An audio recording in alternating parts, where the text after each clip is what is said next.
We are 1 week away from UFC 319. Dricus du Plessis DDP versus Hamzat Borz Chimaev coming to you this Saturday night, August 16th from Chicago, UFC 319. I am so excited.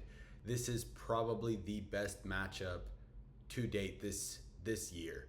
Honestly, this is the most anticipated matchup that we have this year. A true number one contender versus the champion. This is the best guy in the division versus the best guy in the division. And I cannot wait for this one Saturday night.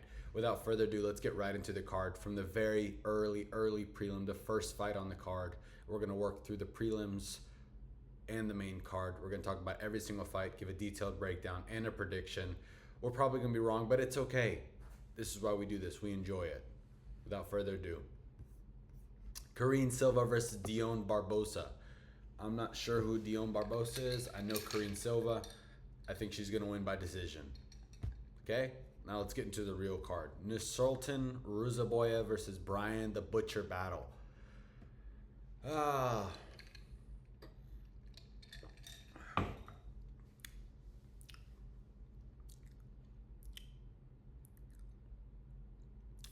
Both guys are welterweights moving up to middleweight. I believe Brian Battle was struggling with the weight cut to get to welterweight, and he finally decided to move up to middleweight, which I think he could do really good at because middleweights suck and they're slow, and the division is just now getting hot. But I think he could do really good in that top 15, right outside the top 10 range of middleweight. We saw what Anthony Hernandez did with the same type of pace that Brian Battle has against Roman Dolidze just last weekend. I think Brian Battle can do really good in the middleweight division. I don't think Nursultan Ruzaboyev is that good.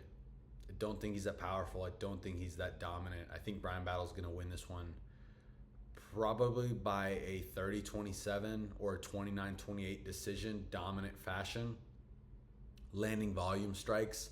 Maybe he'll carry some more power in the middleweight, but I think he's going to get this one done pretty convincingly by decision. On to the next. Drakkar Klose versus Edson Barboza. Man. Seeing Barboza back up at lightweight is nice. I think it's going to be good for him, especially in his older age. I just don't know about his chin anymore. He is a little bit older. But Drakkar Klose is very chinny too. And Edson Barboza never lost his speed. He's still very fast. Drakkar Klose just got finished in the first round, I believe, in his last fight, if I'm not mistaken. Yeah, finished in December against Alvarez. I believe it was in the first round. Yep, it was. My memory serves me correct. I think Edson Barboza is going to get this one done in the first round. I don't think Drakkar Klose is that good. I've seen him fight. I don't think he's that good. I think Edson Barboza still got it, especially at lightweight. I think he's going to be able to have a better gas tank probably into round 2, and that's it. The guy sucks out of one round. We all know he gasses out, but at lightweight, he might have a little bit extra gas. So I'm going with Barboza by first round TKO. I think Drakkar Klose is not that good. On to the next, Alexander Hernandez versus Chase Hooper. This is a pretty easy one. Alexander Hernandez had one really good knockout. Don't ask me who it was. It was really early in his career. I just don't think he's that good.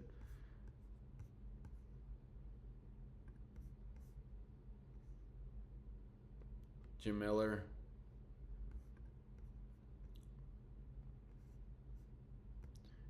Yeah, I just don't think he's that good.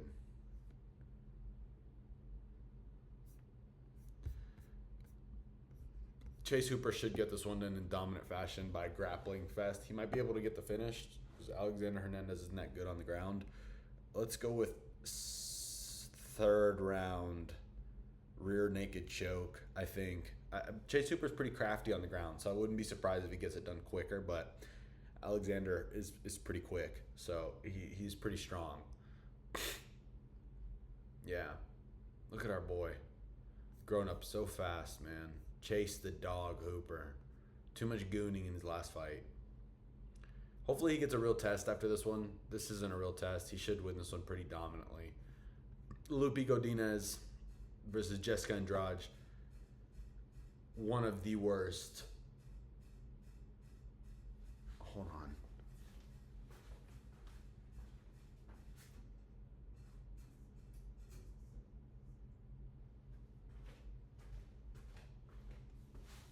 Yeah, my fucking fan was just...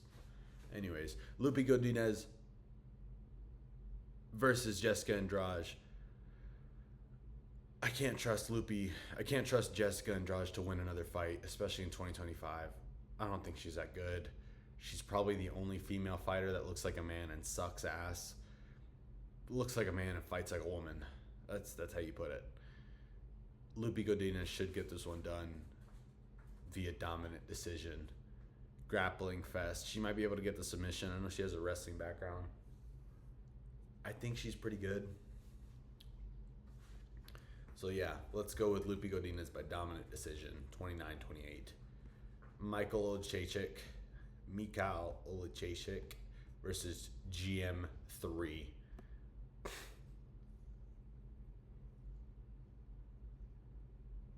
Is GM3 going to pull off one of his performances or not?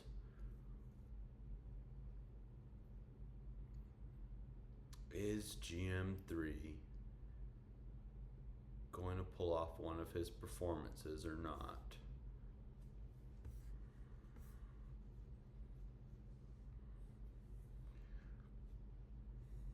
Is GM3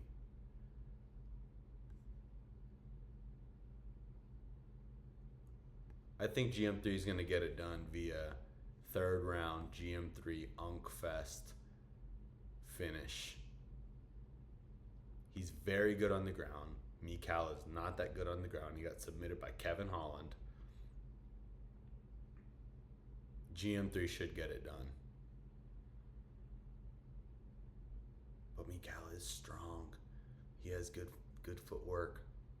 Great striking. He has a lot of power in his hands.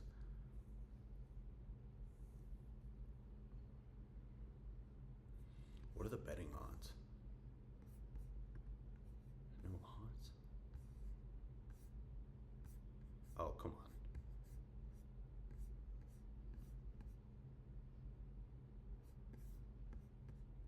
Fuck it, I'm going with GM3 by third round finish. Probably some kind of submission.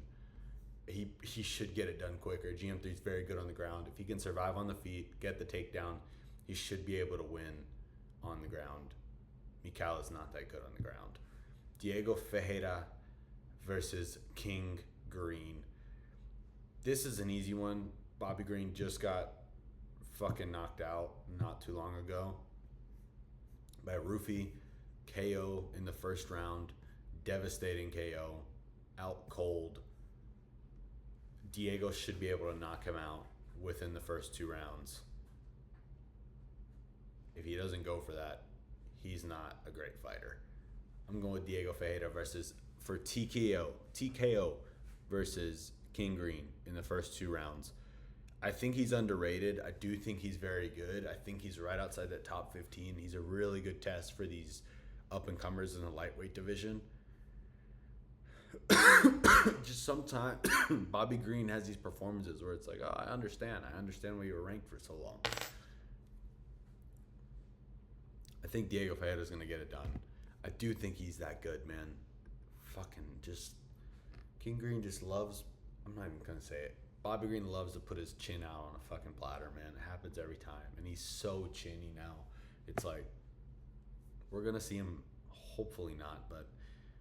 He might be one of those fatalities in the damn cage, man. It's just sad to see him fight. Anyways, on to the next. Kaya Sakura versus Tim Elliott. Are we going to see another Tim Elliott, number 10, 11, ranked flyweight performance? Or are we going to see Kaya Sakura shine?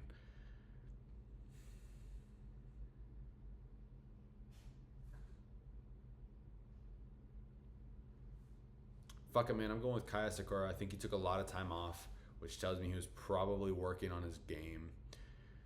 I think it was very embarrassing to come to the flyweight division of the UFC and get ragdolled by the champion for your first fight when you have that many followers. And I think he's going to take this one very seriously. He's probably going to get the KO over Tim Elliott in the first or second round. Tim Elliott's got awful on the feet. He's just a fucking marauder of a flyweight. And he doesn't fight that often, so he has a decent chin.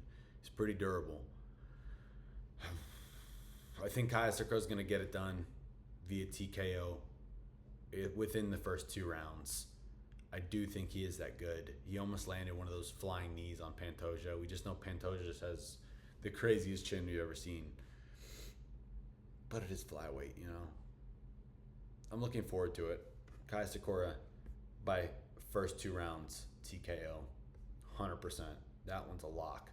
Michael Venom Page versus Jared Cannonier. I don't see the hype for Jared Cannonier. I don't think he's that good as he used to be, I guess. I don't think switching stances at range and clinching is going to do much against Michael Venom Page, who's very fast, especially moving up from welterweight. I think he's going to have a big speed advantage at middleweight, and he carries power with his type of stance and how he blitzes in and blitzes out. I don't think Jared Cannonier is going to be able to get close. I don't think he's going to be able to use his grappling game. MVP should be able to get this one done via decision. Probably 10-15 strikes a round type of boring decision where he lands the better shots. He might rock Cannonier in one of the rounds with a good, blitz in overhand right. You know how he does with a stupid karate stance where he's like, and then bam, jumps in. He's like waiting, jumps in. Yeah, I could see it. I don't know if he's going to get the finish over Cannonier, but he can definitely get him rocked. I just don't think Cannonier's that good anymore, man. MVP should be able to get this one done. Be a boring fucking decision. Jeff Neal versus Carlos Prates. Finally, CP is back. The man, the Mish, the legend, the smoker, the toker, the drinker. CP. I think Prates is going to get this one done within the first 2 rounds. I think he's going to fuck up Jeff Neal to the body, and I think he's going to land one of those left hooks upstairs as soon as Jeff Neal starts dropping his hands, and he's going to knock out Jeff Neal within the first 2 rounds. What is Jeff Neal going to do? He's slow for a welterweight. He loves to clinch, especially against long-rangey type of fighters. Prates might even land one of those knees up the middle, or maybe an uppercut, because Neal likes to he likes to do that tight guard right up the middle, and that is wide open, especially for someone who's long and lengthy like Prates, who likes to throw knees. I think he's a lot better than Jeff Neal, man. We saw him almost beat Ian Gary in the last round. I know he got schooled in the first couple rounds, and it took way too much time to actually get started. But man, he should beat Jeff Neal within the first 2 rounds. Yeah, I'm going to go with TKO for CP, my GOAT. Aaron Pico versus Lerone Murphy. Oh, man. I hope Aaron Pico wins for the sake of Lerone Murphy being one of the most boring fucking fighters in the division. But Murphy's undefeated for a reason, man. He's fucking good at mixing it up. I'm going to go with Murphy by 29-28 decision. I hope Aaron Pico wins and comes out and really has a good showing for himself. But if you look at his record, you understand why I'm picking Murphy. His record says enough, man. He has not went against any kind of caliber of fighter on his entire record. And he has a couple losses on there. So it makes me think that we've seen these guys, these Bellator guys and PFL guys come over to the UFC, and they can't compete with these guys. They're just not that good, man. They can't compete. They just can't. I'm going to go with Lerone Murphy by decision. I think that's a safe pick. It's probably one of the safest picks on the entire card. I hope Aaron Pico can surprise me. The featherweight needs it. They need more contenders in that division. But yeah, man. These Bellator PFL guys, man, they're just... Khamzat Chimaev versus DDP. I have been so excited for this fight, y'all. It's the best fight of all year. A true number one contender versus a true champion. Number one guy versus number one guy. The real deal. This is what it used to be in the UFC. Not no number 7, number 6, number 5 versus the champ. I wish Khamzat was more active, but he has the hype. He has the record. With that being said, I'm going to go with Drickus by Christmas Miracle. I think he's going to get it done by 4th round TKO, to be honest with you. I think he's going to not only survive the first 2 rounds, but I think he's going to play guard and wrestle and fight his way back up. And I think he's going to figure it out one way or another. He's going to be too durable and too big for Khamzat to wrestle fuck. Khamzat probably going to get him down within the first 2 minutes. He's probably going to wrestle him. He's probably going to put DDP in some bad positions. But I don't think it's going to matter. I think DDP is going to get it done by 4th round TKO. I think he's going to exhaust Chimaev and get it done by 4th round. Exhaustion, TKO on the ground or against the fence. One of those. I think, and I even think Drickus' way to win is kick the legs, low kicks, low kicks, low kicks, switch stance, and to the body. I don't think he headhunts at all. I don't think he goes to the head at all. I don't think he does his blitzes. I think we're going to see a complete new game plan from DDP. He is one of the best game planners in the entire UFC. He has a crazy IQ. I know it doesn't look like that the way he fights, but you guys have to understand when he blitzes across, just running across the canvas at his opponent, the guy's off-centered and also fleeing backwards. He knows what he's doing. Doesn't make any fucking sense. He's the UFC's best marauder. But he gets it done, man. And I think he's going to find a way to get it done this Saturday as well by 4th round or even late 3rd round TKO against the fence. I do think he's that good. I do. So is Khamzat, but I just think DDP's going to get it done, man. I think he's big enough. I think he's strong enough. And I think he has enough the plot armor that we're not even talking about, y'all. He's going to figure it out. For whatever reason, he can fucking figure it out. Unlike the other guys. He just figures it out. And I think he's going to figure it out this weekend. Saturday night. I cannot wait. I'm going to have a live reaction. I'm going to have a live right after the fight. I'm going to have a breakdown of the entire card. Stay tuned. Till next time. Like, subscribe. Thank you guys.